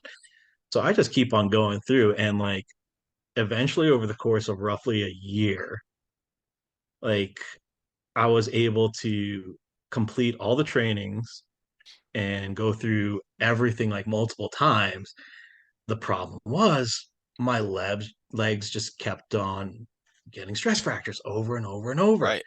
And they try and put me on con leave to see if that'll help. I come back, I train up again. Pretty much it came down to just like, we even have your assignment. Your first duty station's Fort Bliss. Cool, like you're ready to go. All you have to do is do PT and pass your tests. Yeah. That way we know you're fit to go. And sadly, lo and behold, the more I keep on training, the more I keep trying, the more, and it's not even like I'm not able to like pass these tests anymore. Like, because you go through the training, you get built up, you're good and Sure. everything. But my legs just kept on sending me back to get x-rays, and they're just like stress fractures, stress fractures, stress fractures, Yeah. until finally like the doctor just starts putting me for a medical evaluation. Mm. And they tell me, like, I go in one day after like a month of waiting for like some results, like what's going on, like you basically told me I can't do anything anymore. So I'm basically, I wake up, I sit around, I do some barracks cleanup work, and I go to the defect for chow. That's it. Yeah. So I'm just like stuck. And so I finally go to the doctor, and they finally tell me, like, yeah, we're just gonna have to discharge you. Yeah. Like your legs, if we kept you, you would not be able to walk within a year. Yeah. I mean, you got to carry rucksacks. You got to do the No, like. Yeah. What now? Were these uh where were these at? Like up on the top of your shin, like where you get like shin splint type of things, like where that tendon attaches? they were all over, Oh, like up really? up and down, like my entire Oh, like wow. legs. and they basically said like there's no cartilage at all in any of my joints, like Mm, flat feet, like all this other stuff. I guess I have a bone deficiency mm. and stuff, and they're just like, yeah, like this is not going to work out for you. Yeah, that's so my sister had and actually my wife later on had a lot of stress fractures. And it was always in, so it started out as shin splints Yeah, right at the top, just below the knee where that right. tendon attaches to the front of your shin. And that kept pulling away. There was something wrong where even like it wasn't like she was working out super hard, right? Yeah, It was just normal type of running and jogging and that kind of thing. And it would, once it was injured, it was just so hard to keep that, you know, she would go 3 months and it would still um, start pulling away again. You could yep, see it was like swelled up, turn red, and very sensitive for her. She could barely walk on it. Now, I was really lucky with my legs and like knees. I never yeah. had knee problems, never had back problems. My problem was my ankles.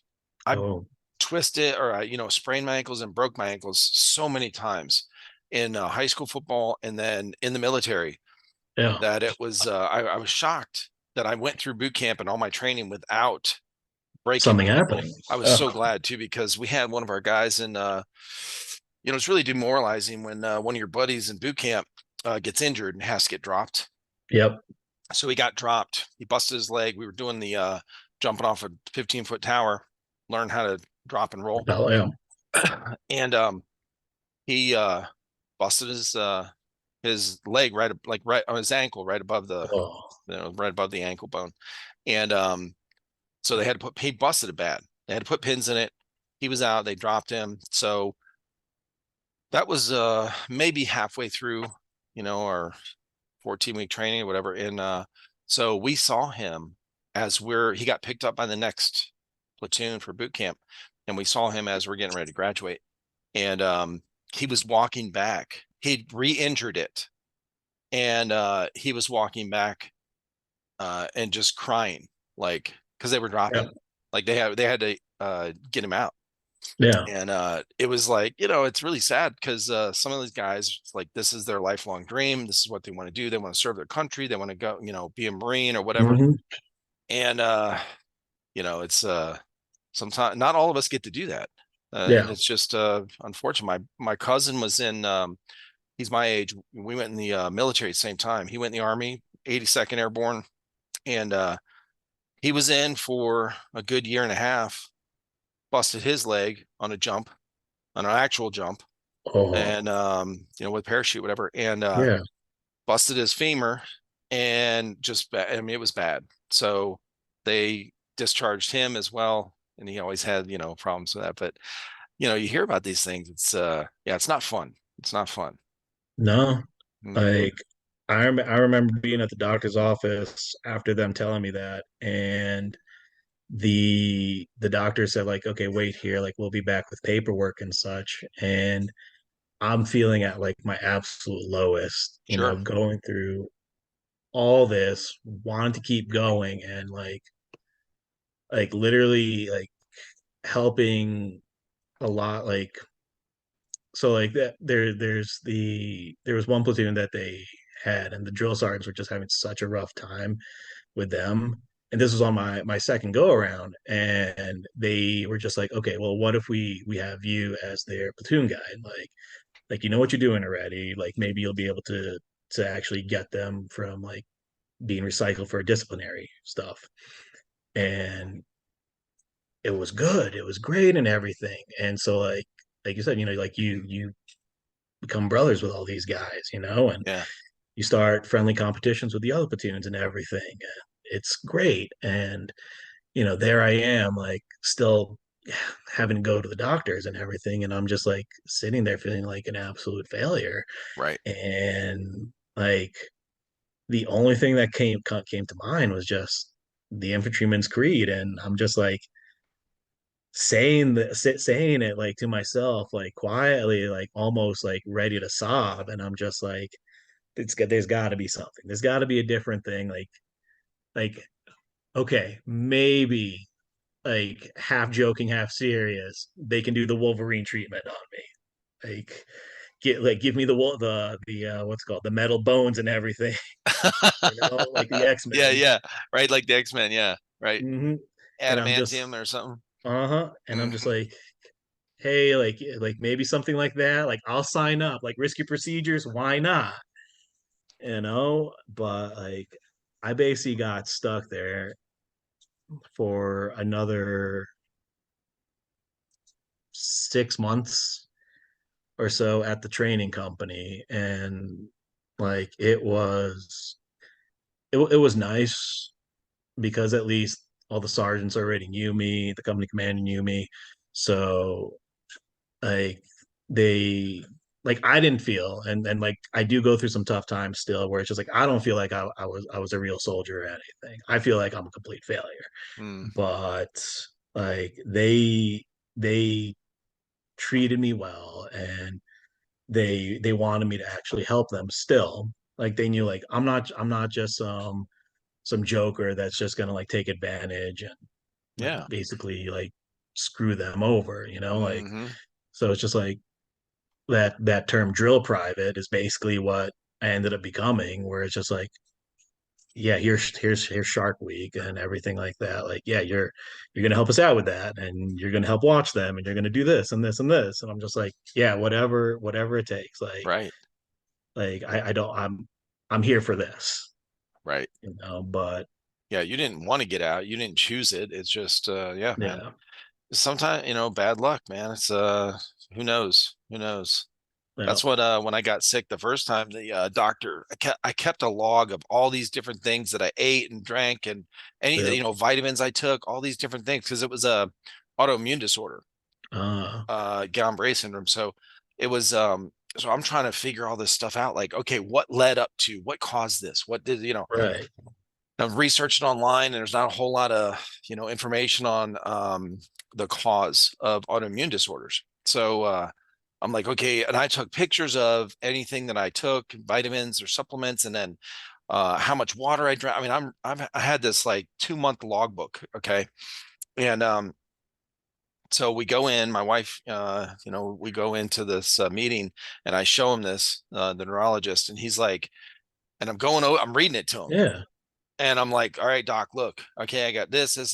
And he's checking my arm, doing this, checking my reflexes and stuff. And I can't feel shit on my hands, whatever. yeah, And he's like, Eric, he just stops me. He's like, listen, you just got some bad luck, okay? Like, we don't know. We don't know yeah, what I wish I did. I wish I had an answer for you. I know you want closure. That I can't give it to you. I'm sorry. Like, he was really upfront, which I really appreciated. But right.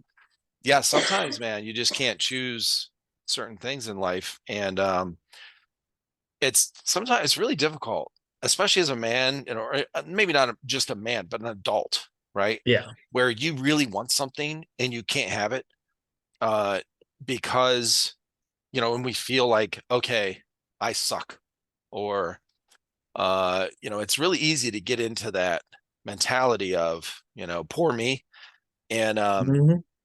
that man, that fucking sucks. The poor me thing, like self-pity, was probably my biggest enemy for a long time with recovering from this stuff.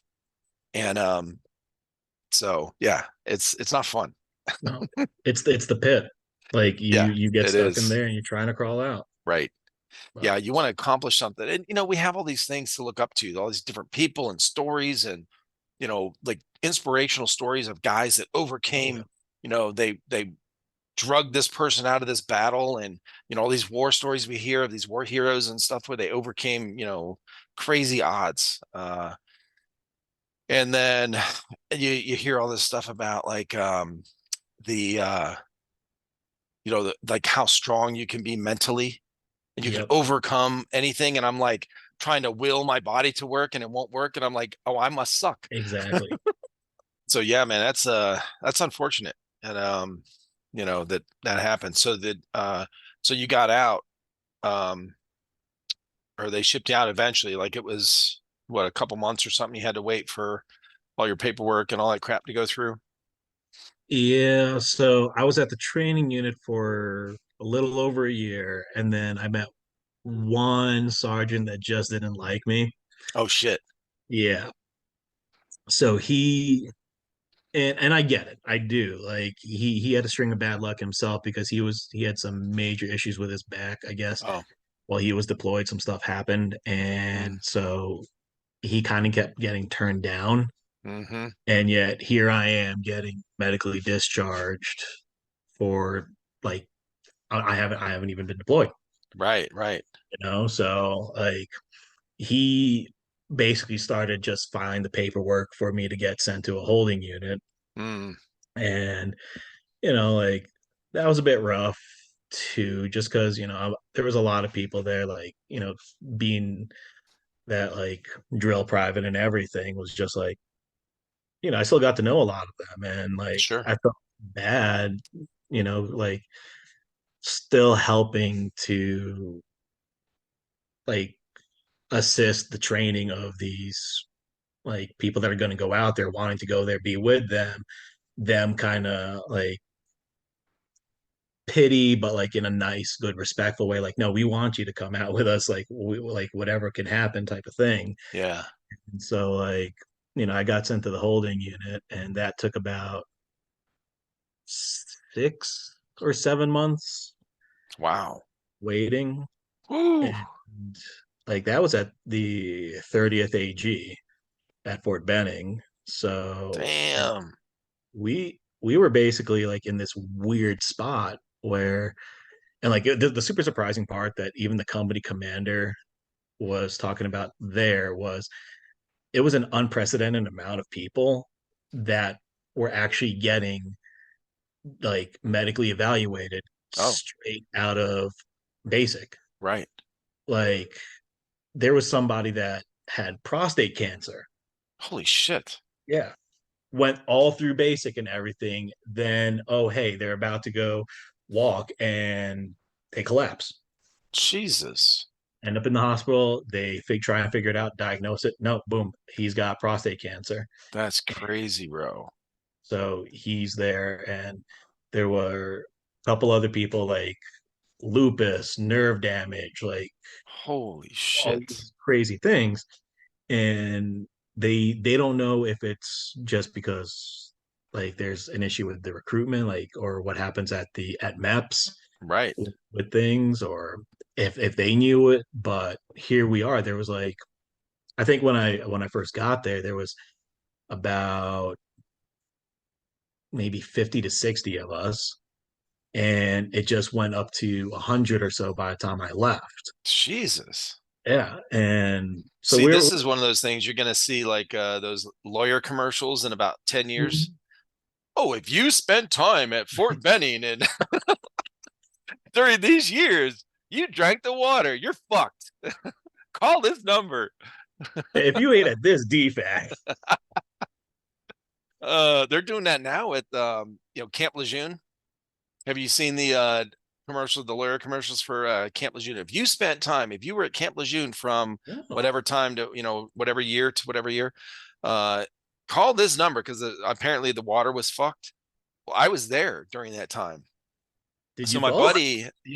my buddy keeps telling me, bro, you need to call. That's why you're fucked up. I'm like, I don't know. Oh my god! Like It could be. seriously. I don't know. Well, like that's the thing. Like it's just all these weird, crazy things, and Uh-huh. like you just see these people come through, and there's one guy like his was one of those like funny things, and the thing is he played into it even more because he would just joke around with anybody that came through that was new. His shoulder would just dislocate on its own randomly. Oh shit. Yeah, I've heard he about wouldn't that. have to do anything. Like out of nowhere, it would just like pop out of the Oh socket. God. And because it was so easy, he started playing around with it like a joke, where it's just like, oh, like oh no, like boom, like you bumped into my shoulder, Yeah. and like he just pop it out himself, Uh-huh. and he'd have them freaking out Right. about it. But like it was so crazy just seeing the sheer amount of people that were coming through, and Yeah.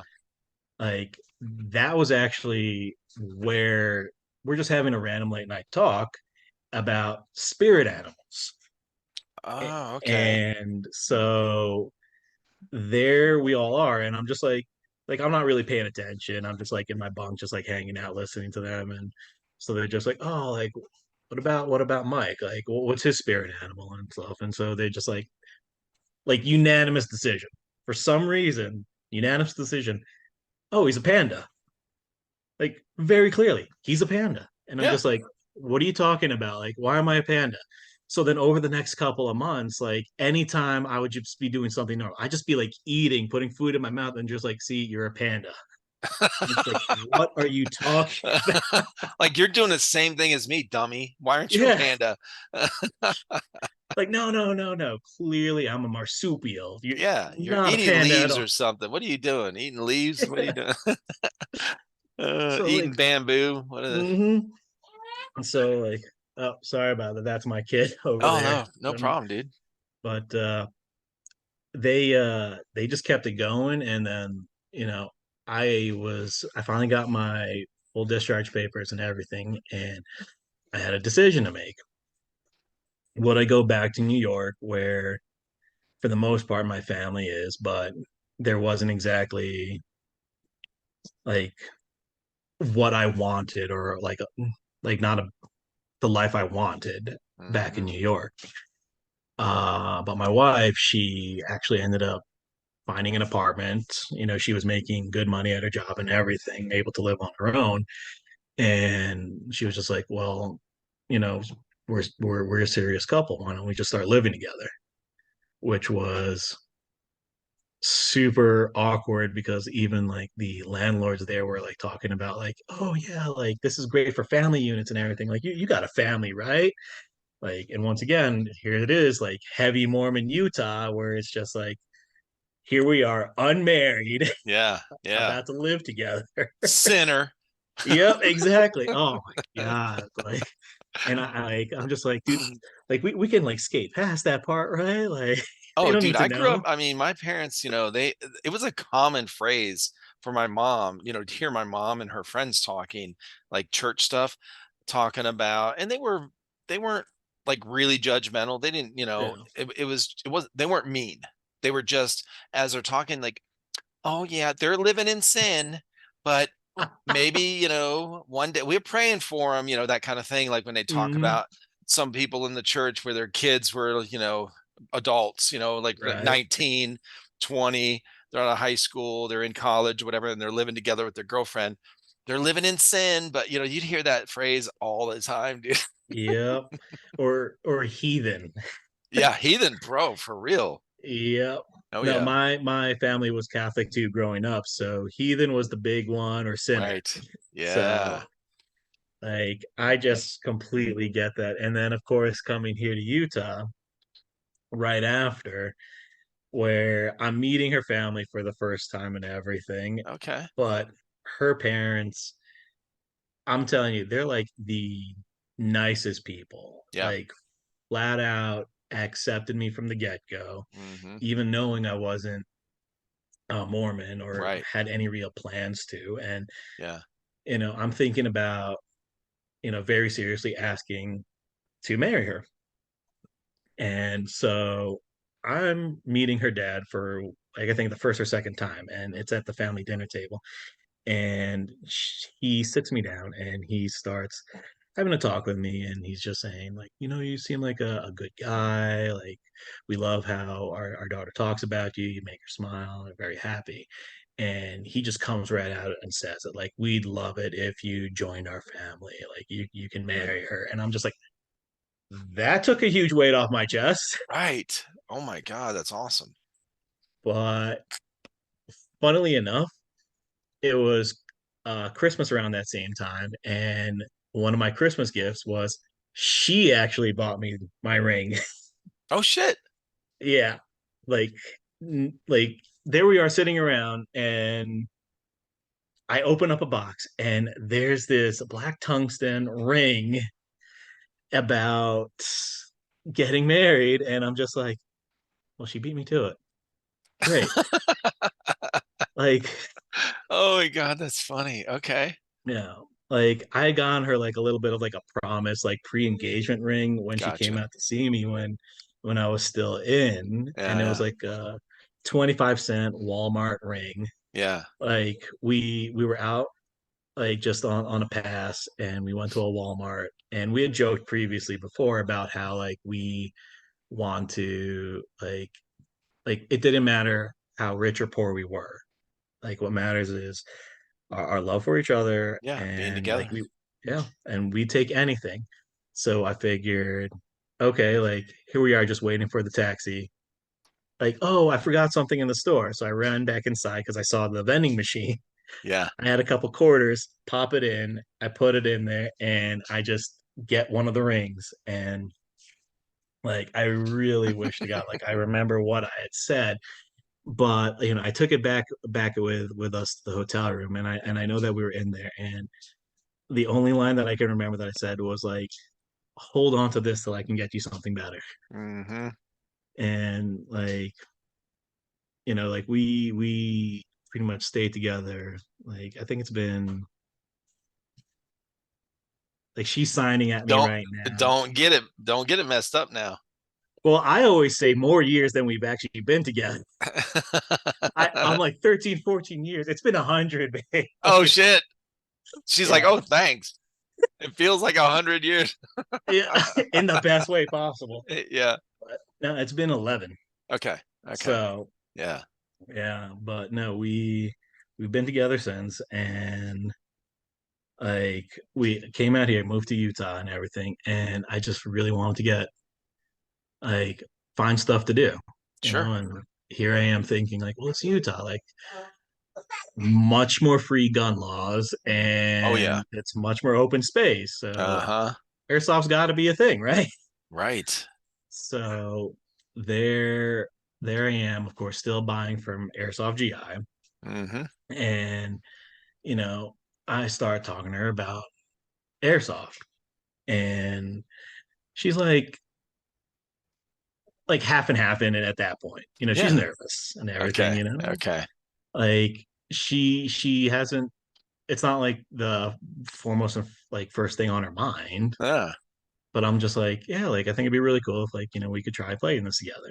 And Mm-hmm. so I'm buying gear and stuff, and we eventually go on a trip to Cali where we went there for Disneyland, but we took a side trip to go to Airsoft GI's like main place in order to like, okay, well now you can actually like feel like how the gear like is on your Mm-hmm. body, like the weight of the gun, like you can see what's comfortable for you. So like we got her a whole setup, and we finally got to go out to a field at Milsim City, Northern Salt Lake is where it was, indoor Okay. place and everything. And we basically played for like 6, 7 hours nonstop and everything. And she like you think about it, and like I feel like the common notion is like, oh, you're just taking your girlfriend out for a date or something. So like, Yeah. oh, you're gonna stick together and everything like that. No, like there we are. We're just completely going off in our own separate directions and stuff. And she's just having a blast and a good time. And especially because of how competitive she is, like there was a zombie game where like one of the zombie players was like try almost got her, Mm. and like of course like they can't stop midway as they're about to do the two-hand touch. She shoots him, and she's like so pumped about it. She's like, I Yeah. got you, I got you. And he's like, nah, you did, like good hit. And like it was just a complete blast. And like the fact that she was able to so easily feel so excited about it Right. really helped me to like keep my interest and everything about just being able to want to get out there and go play and find more fields, find more games.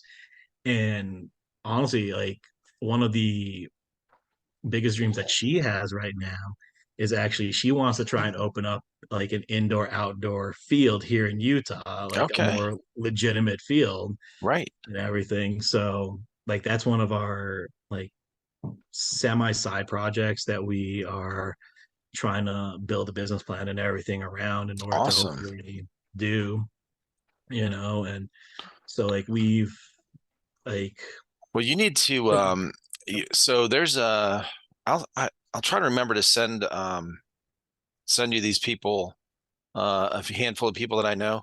or that I've talked with on here Yeah. that are field owners. Some Oh, of them are brand new field owners within the last couple of years. Some of them have owned a store, an airsoft store for quite a few years, and then recently, like in the last year and a half or so, started a field indoor. And then somebody that the one guy I was telling you about that was in the army and yeah. deployed 3 times, he is in the middle of starting his airsoft field and Okay. going through the bureaucracy and red tape of the city council and the, Yep. all that kind of stuff. So, yeah, I'll try to remember to send you, get you guys connected so you can at least reach out to them and talk and Oh, appreciate see it. like, Thank you. yeah, what would be a good place to start? You know what I mean? Yeah. Right. No, like we we found out that it's just such a great hobby. Like even though, especially once the pandemic hit, Yeah, like that kind of threw a huge damper in things. sure. And so no games were running at all. So Yeah. there's 2 or 3 years right there. And I think it was a year or two after we had played, and then we were waiting to go back to Milsim City, but they had a couple issues. I guess there were some violations, like Mm, fire code and stuff like that. yep. So they wanted to revamp and everything, but I think they reincorporated with another like local airsoft company or group, and I think they might be Hmm. part of the Kaysville group. I'm not actually sure, Yeah. but uh, then we just kind of fell off. But we continue to try and buy airsoft guns, and we just plinked inside the house and everything. Yeah. And what really got us restarted back into like big time into airsoft was actually last year, where we had our first kid. And so we're stuck in the house on parental leave. We have nothing else to do, like nothing Yeah. going on except for like the crying baby. Right. So where it's like there's Cisco is doing his live streams, and we start tuning in more and more every Tuesdays and Thursdays. Like we're like, well, we have no, we're kind of catching up with everything that we were watching, so we need something else. So Yeah. we're just scrolling through YouTube, and it's like, oh, hey, like I showed her Airsoft GI, like, well, here's this group that I kind of follow, and we've been getting our Airsoft stuff from, so let's just keep watching it. And then of course they start doing their mystery boxes, and they talk about, oh yeah, like do the YouTube videos, like we want to see what you guys think, like with the mystery Hmm. boxes and everything like that, like we grant wishes. And so the more we started like participating in those live streams and the discussions in the Discord, like the more it was just like, it'd be really cool. Is like, well, why don't we actually do what they're asking and actually just film like YouTube unboxing videos, and then like maybe like little small reviews and whatnot. Hmm. So like that's where we started our channel, Wardens of the Aether, on YouTube. Okay. So we've just been doing random unboxing videos, Oh, that's great. and like Dude, I it's didn't even it. know because I didn't see it. Do you have a link on your Instagram? Oh, let me check real quick. No, I don't see it, bro. Um, So how would somebody find your so on Instagram, what's it's it? just Wardens of the Aether. So WARDENSOFTHEAETHER. I am so lost right now what you just Yeah, I'll send said. you the name. Send me the name. Yeah, message me the name on Instagram. But It's funny. Well, because I'm going to put all these links in the description of the video anyway.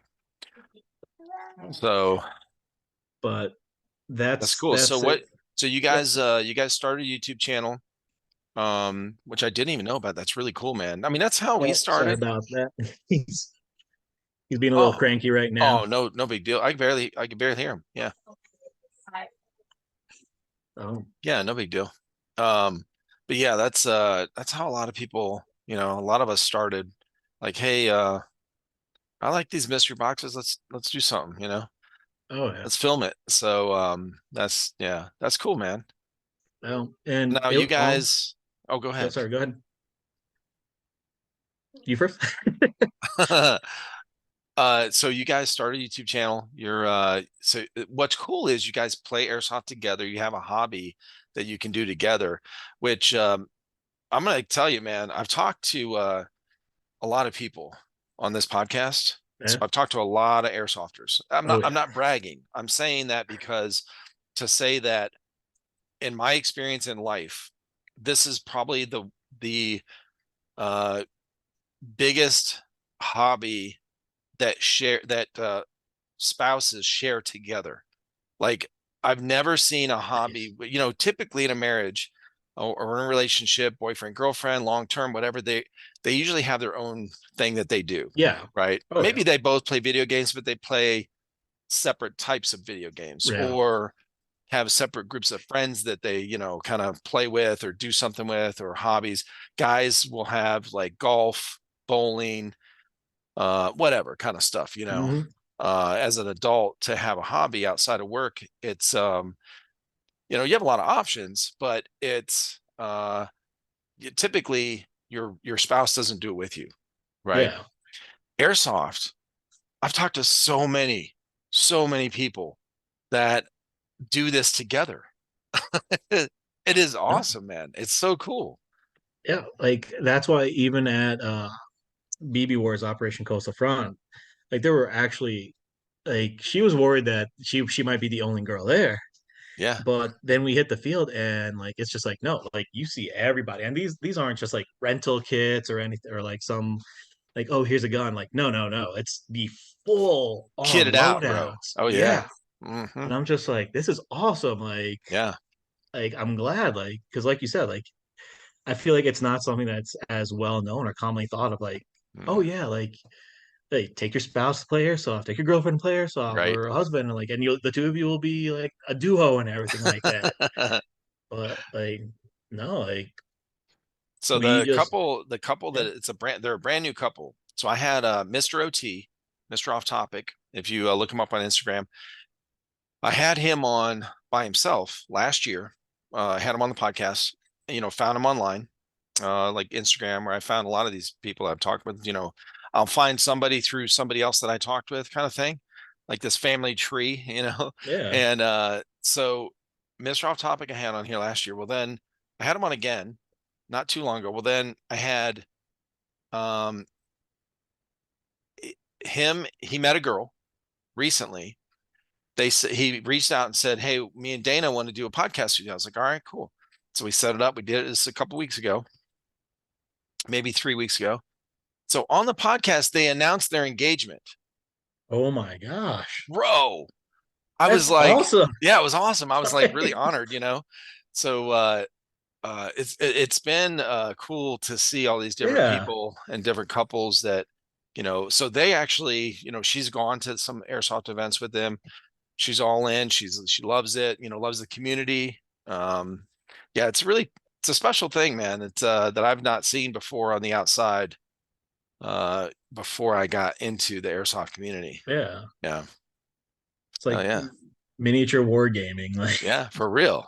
Like I feel like that one you don't see like at all, but no, airsoft is. I feel like it's way more like prevalent, especially these Yeah. days. I feel like there's no. It's gaining popularity for sure. It's Yeah, like it's definitely growing. The sport and hobby, it's growing, but still like the general public does not know about airsoft. You go out in town, like if you go downtown somewhere and walk around, like, ask somebody, "Oh, did you see that airsoft video?" They're like, "What?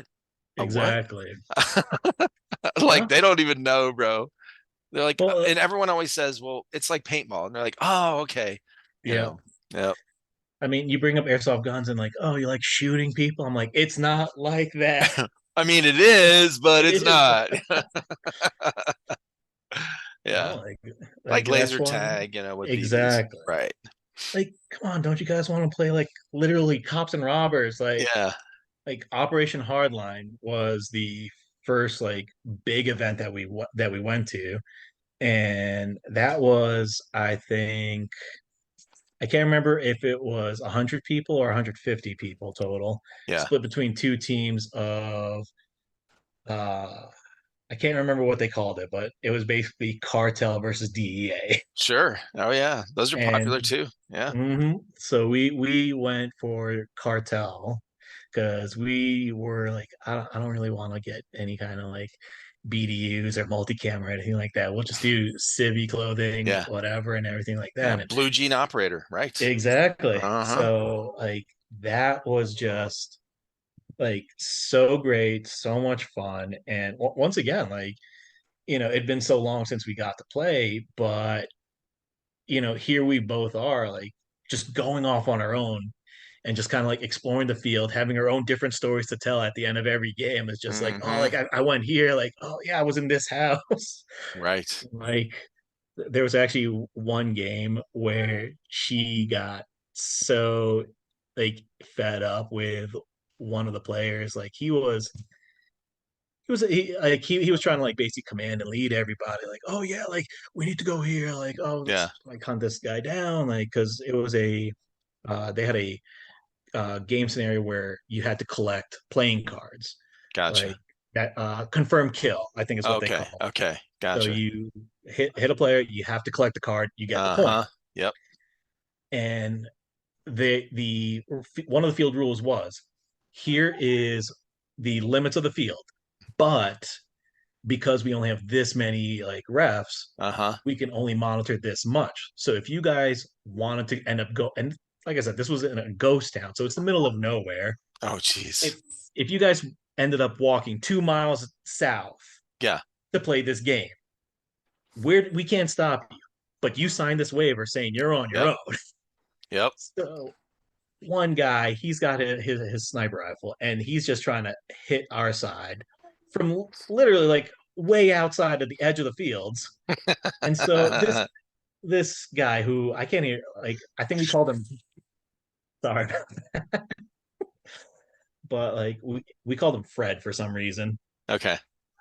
So Fred is just yelling like, yeah, I need like two more people, like we need this one, we this, and we're just going on this wild goose chase for this like hour and a half, like what's it called, um game, and he's still leading us. And 45 minutes in, she's done. She's just like, I am done trying to find this guy because there's she's like, there's clearly only one dude here. And I'm just like, no, it's because I swear I saw more people heading down in that direction. And so we just keep going and going, and little by little, like people are just getting tired. And so like there's maybe six of us left. Oh my God. And we are like I said, middle of nowhere, just tumbleweeds, brush, and we hear the game horn. And it was literally just one dude, Oh my God. one guy. And all he was doing was he just kept on going further and further away. Like he wasn't even shooting anymore. He was just like, I'm just gonna keep walking. Like there's no point. Oh, that's funny. So, Yeah. yeah, but no, like so we just kept on like trying to do more airsoft videos. And like so being Chef Panikage, part of the openings was like, oh well, I want to like do like a small review. So I kind of call it my airsoft taste test. Oh, cool. So it's just Right. like short 5 to 10 minute video where I basically fire maybe like 10, 20 rounds through the chronograph, Yeah. and it's just in my basement where I just set up a whole bunch of cardboard boxes. I Yeah. got beer and soda cans Yep. set up where it's just like, okay, like here's the chrono test, and now we'll do some plinking.